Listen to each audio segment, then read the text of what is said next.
Crime में 10 police officers involve थे, फिर भी आखिर 9 को ही सजा क्यों सुनाई गई? आखिर ऐसा क्या हुआ था जिसकी वजह से 9 पुलिस ऑफिसर्स को फांसी की सजा सुनाई गई? आखिर 60 साल के जयराज जी ने ऐसा क्या कहा था जिसकी वजह से उनकी और उनके बेटे की जान चली गई? आखिर बेनिक्स की मौत वाकई हार्ट अटैक से हुई थी या फिर जानबूझकर रिपोर्ट बनाई गई थी? साल 2020 में जब इंडिया कोविड-19 पैंडेमिक से जूझ रहा था, देश भर में लॉकडाउन लगा हुआ था और हर शहर की तरह तमिलनाडु में स्थित तूतीकोरिन जिले में सतानुकूलम शहर भी लॉकडाउन में था। 19 जून 2020 शाम के ठीक 7:20 पे कमराज चौक की तरफ एक पुलिस जीप बढ़ रही थी। अंदर बैठे थे sub inspector Balkrishna, S Shridhar और कांस्टेबल एम मुतुराज।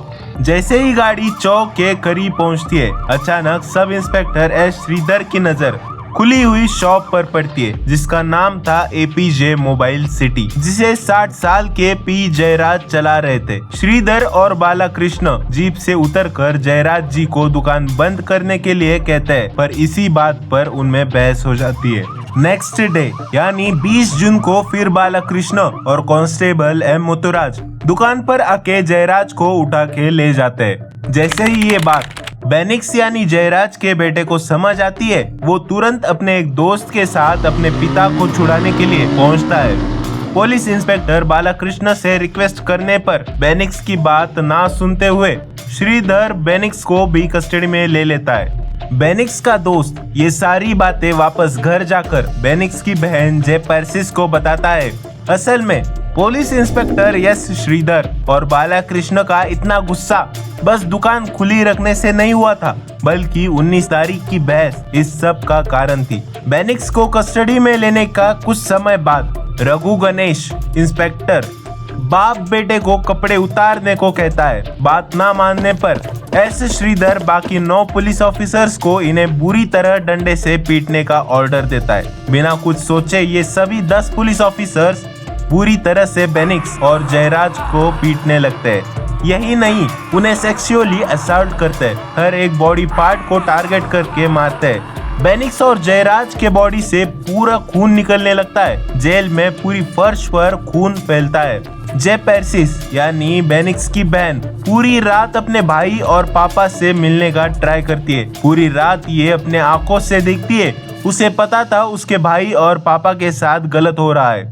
अगली सुबह यश श्रीधर बेनिक्स और जयराज को हॉस्पिटल ले जाकर डॉक्टर से हेल्थ सर्टिफिकेट लेता है। बिना चेकअप किए डॉक्टर इन दोनों का हेल्थ सर्टिफिकेट एस श्रीधर को दे देता है और फिर तालुका न्यायालय के जज डी सर्वनन के पास ले जाता है।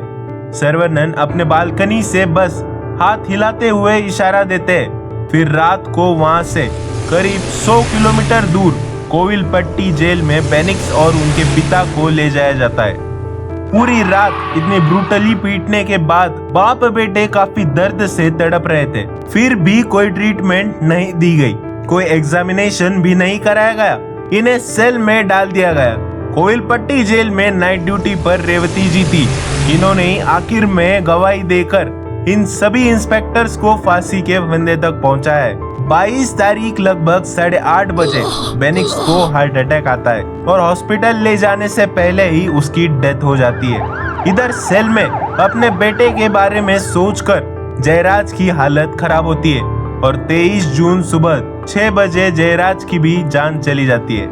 बेनिक्स की फैमिली उनकी बॉडी एक्सेप्ट करने से मना करती है। सारा इंसिडेंस पूरे शहर को पता चलता है। फिर पूरे शहर बेनिक्स के फैमिली के साथ इकट्ठा होता है। कुछ देर बाद मद्रास हाई कोर्ट इस इंसिडेंस को समझकर केस फाइल करती है। 24 जून को फैमिली प्रेजेंस में दोनों बॉडी का पोस्टमार्टम कराया जाता है और फिर केस सीआईडी उसके बाद सीबीआई को सौंपकर जांच कराई जाती है। सीबीआई को सतानुकूलम पुलिस स्टेशन में जांच करने के बाद बेनिक्स और जयराज के ब्लड सैंपल्स मिले और जिन डंडों से उन्हें पीटा गया था उन पर इन 10 पुलिस ऑफिसर्स के फिंगरप्रिंट मिलते हैं। मैंने वीडियो के स्टार्टिंग में कहा था 9 पुलिस ऑफिसर्स को ही क्यों सजा दी गई, पर इस इंसिडेंस में 10 पुलिस ऑफिसर्स थे। असल में केस के चलते अगस्त 2020 में इन 10 में से एक पुलिस ऑफिसर पॉल दुराई की कोविड की वजह से डेथ हो जाती है। बाद में 28 सितंबर 2020 को सीबीआई 2027 पेजेस की रिपोर्ट सबमिट करती है और 105 लोगों की गवाही के चलते इन 9 पुलिस ऑफिसर्स को 6 अप्रैल 2026 को डेथ सेंटेंस की सजा और 1.4 करोड़ कंपेंसेशन विक्टिम के फैमिली को देने के लिए कहा जाता है।